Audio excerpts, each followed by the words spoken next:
Still talking about the Super Falcons. This time we'll go straight to the and a 1-0 win over the two-leg following the win in Abuja last week. With the result, Nigeria broke the 16-year jinx of absence from the Olympics since 2008, I beg your pardon, securing qualification against their rival. And expressed immense pride in the Super Falcons' achievement, highlighting that performance deserved nothing short of a Paris ticket.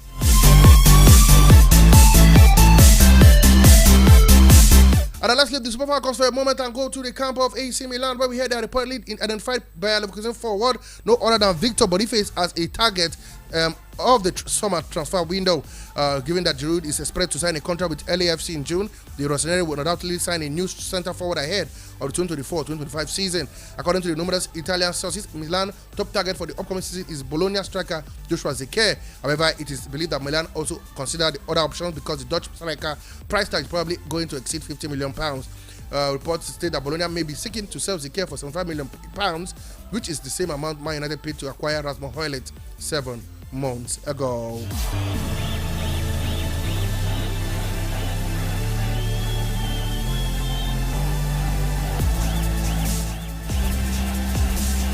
And now let's go all the way to Cameroon before we leave the local scene. I'll let you know that Cameroon, new coach Marc Bree spent the contract on Monday, but the Belgian appointment by the government remains contentious as the Football Federation did not attend the signing ceremony.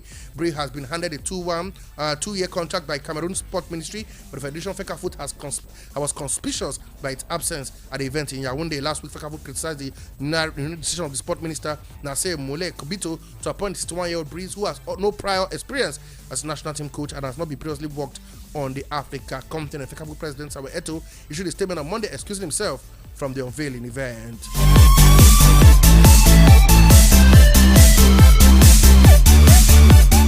And now we leave the local scene and go straight to the foreign scene.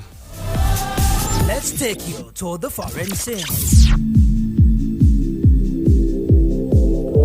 Okay, let's begin from the world of golf. What's happening in golf? Let's let you know that Rory McIlroy will get his 10th attempt to compete in the career Grand Slam on the way at 3:42 p.m. on Thursday when the Masters starts in Augusta National. The North Irishman plays with the only man ranked higher than him in the world, 2022 Victor Scotty Schofield, and fellow American Sander Sofili, Spain champion, defending champion John Ram, is out of the group before 3:30 alongside England Matt Fitzpatrick. Five-time winner Tiger Woods among the later starters, coming out exactly 6:24. Record six-time winner Jack Nicklaus, three-time champion Gary Player, and twice winner Tom Watson will hit the ceremonial opening tee shot before South African Eric Van Rooyen is the first to tee off exactly 1 p.m. That is 8 a.m. local time. The final group of 2020 Masters champion Dustin Johnson, 2021 Open winner Colin Morikawa, and England Tommy Fleetwood will get on the way with 6 hours later. And now to tennis, where we hear that, of course, Britain Jack Draper suffered a narrow first-round defeat by Habakkuk's at the Monte Carlo Masters. World number 39 Draper lost 6-4, 3-6, 7-6 to Polish 10th seed in a close clay court meeting. Draper had broken Habakkuk's as he served for the match at 5-4 in the third to stay in contention but could not make inroads in the tie break. Novak Djokovic as well made light work of his first clay match of the year with a 6-1, 6-2 win over Roman Šoflin. World number 1 Djokovic has not won the Monte Carlo Masters title since 2015, but is aiming to peak for this summer's Paris Olympic, which are held on the Roland Garros clay. And of course, just talking tennis, we had a Great Britain will face France on Friday and Saturday as they bid for a spot in the 2024 Billie Jean King's Cup finals. Britain reached the semi-finals of the 2022 competition but did not make the last 8 last year, having lost their qualifier against France. The tie takes place in the indoor clay court in Le Poitre in North France. Britain squad futures Katie Botta, Emma Raducanu, Harriet Dart, Hatta Watson and Fran Jones. The two nations have played each other 4 times, with Great Britain and France winning twice each. Britain beats Sweden 3-1 on home turf in November to secure their place in this year's qualifiers. That's what is going on. So we'll see whether France can get past Great Britain. And before we leave tennis, we know that a Spanish tennis player has been banned from the sport until 2039 after admitting to 35 corruption charges. Aaron Cortez, who's 29, fixed the outcome of the match for money bet on tennis, failed to report corrupt approaches and gave money to tournament officials in exchange for a wild card, said the International Tennis Integrity Agency. It gave him a 15-year ban and fined him $75,000, of which $56,250 is suspended. The offense took place between 2016 and 2018. And now to rugby, we hear World Rugby is considering the use of a smaller ball in the women's game. The global governing body is collecting training and playing data on the size of 4.5 ball, which is about 3% smaller and 3% to 4% lighter than the typical size 5 ball.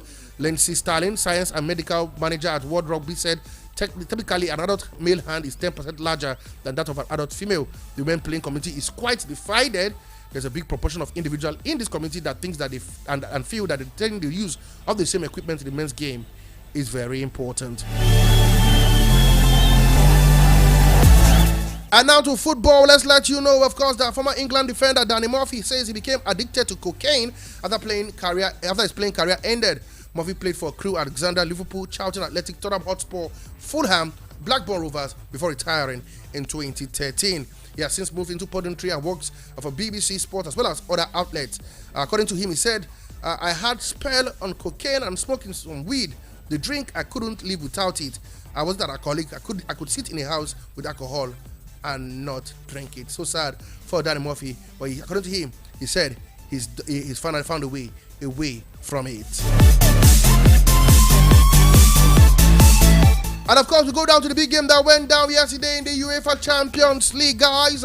If you're a fan of Manchester City, a fan of Arsenal, it was thrilling draws at the Santiago Bernabeu. And of course, not forgetting the Emirates Stadium in London. We started from the Santiago, where it was goals from Ruben Diaz and own goal. Rodrigo and Valverde helped Real Madrid to a 3-3 draw, but the receiver had given Man City the lead.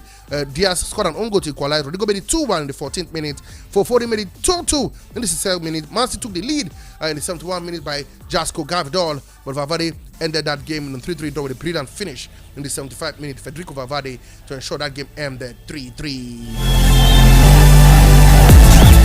For Arsenal, they had to wait for a late goal from Lisandro Trossard after brilliant work from Gabriel Jesus in the 76th minute to ensure that they end a 2-2 draw against Bayern Munich. Saka opened the scoring earlier on with a beautiful place it finished. In the 12th minute, Serge Gnabry made it 1-1, and of course, Harry Kane penalty after one man, Leroy Sané, was tipped by, of course, not forgetting the centre-back, William Saliba. 2-1 it was at halftime, but at full-time, Trossard had made it 2-2. Bukayo Saka as well was stripped in the final kick of the game, but the referee turned a blind eye, saying no penalty, as Arsenal could already manage a 2-2 draw. Games will continue today. I can tell you, of course, with head coach Diego Simeone saying that Dortmund are the hardest side Atletico Madrid could have drawn in the Champions League quarterfinals. That mind games, we wait and see. We hear that one man, Delamelin, the striker for Dortmund, is out through illness, but Emre Can is a doubt as well through sickness. For Paris Saint-Germain, Barcelona, one man, Luis Enrique, the former manager of Barcelona, will be facing his former team as he's hoping to get a win. Don't forget, he won the treble with Barcelona in 2015. In his 3 seasons at Barcelona. Xavi, we know, has won 20 major titles as a player, and of course, won La Liga title in his full season in charge. Wait and see how that pan out when they play at the Parc des Princes. Both game comes up 8 p.m. later today in the Champions League. In the Championship in England, we heard Ryan Longman was the hero of the night for Millwall as they beat Leicester City by a goal to nil to record their that became Leicester City's 5th defeat in 9 championship matches. For Millwall, I tell you, it was a good win for them. I tell you, because they now moved to 47.4 clear of the relegation zone, and they have now taken 10 points from 4 home matches since Neil Harris took charge of the team.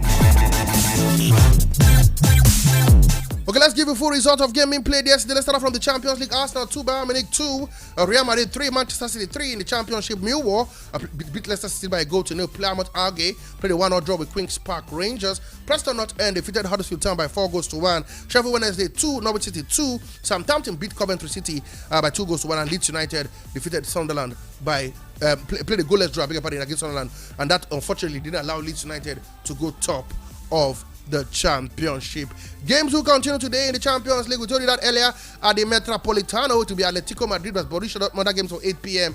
and Paris Saint-Germain of France will take on Barcelona at that game as well for Parc des Princes 8 p.m. Games will also be played in the Championship where we know Birmingham City will take on Cardiff City, Bristol City will take on Blackburn Rovers, it is Hull City vs Middlesbrough, Ipswich Town will take on Watford, Swansea City vs Stoke City, and of course West Bromwich Albion will play Rotherham United. That game is for 8 p.m.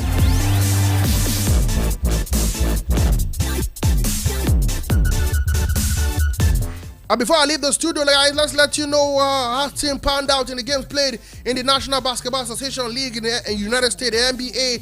In the United States, games were played early hours of this morning. Quickly, let's give you the result before I walk out of the studio. We know the Philadelphia 76ers beat the Pistons 120-102. The Toronto Raptors lost at home to the Indiana Pacers 123-140. The Charlotte Hornets lost at home to the Mavericks 104-130. The Atlanta Hawks, I beg your pardon, were beaten by the Miami Heat 111-107. That's after overtime in that encounter. The Bucks, we can tell you, were better than the Celtics 104-91. The Memphis Grizzlies lost to the San Antonio Spurs 87-102. The Oklahoma City Thunder beat the Sacramento Kings 112-105. The Minnesota Timberwolves were better than the Washington Wizards 130-121. The Houston Rockets defeated the Orlando Magic 118-106. The Chicago Bulls were beaten at home by the New York Knicks 117-128. The Utah Jazz lost to the Denver Nuggets 95-111. The Trailblazers lost to the Pelicans 100-110. I beg your pardon. And the Lakers were beaten at home by the Golden State Warriors 120-134. And the the LA Clippers beat the Phoenix Suns away 92-105. Games will continue tomorrow morning where the Cavaliers take on the Grizzlies. The Nets will play the Raptors. The Miami Heat vs the Mavericks. The Hawks will play the Hornets. The Magic will travel to the Bucks. It's the Thunder vs San Antonio Spurs. The Nuggets will take on the Minnesota Timberwolves. And of course, the LA Clippers will play the Suns.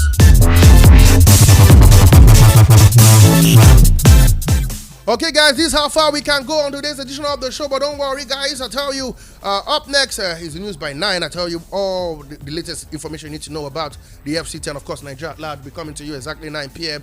Like I love to say, man, you know, I keep saying it. Sport Lounge, we know it's for 4 to 5 p.m. today. Like I love to say, keep talking sport, keep living sport. Sport is life. Life will be meaningless without sport. I mean, your one and only, your sport bishop, your magistrate, your pilot, your prophet, the professor.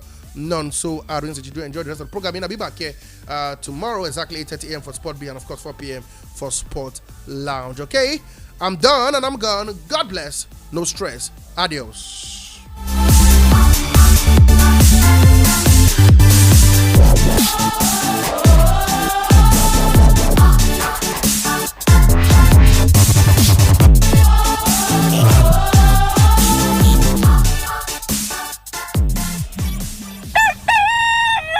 Bye there. Inakwana. Good morning. Ilahiala. Ekaro. Obohia. Good morning. Mewo. Edio. Tutuama. Heideo. Good morning.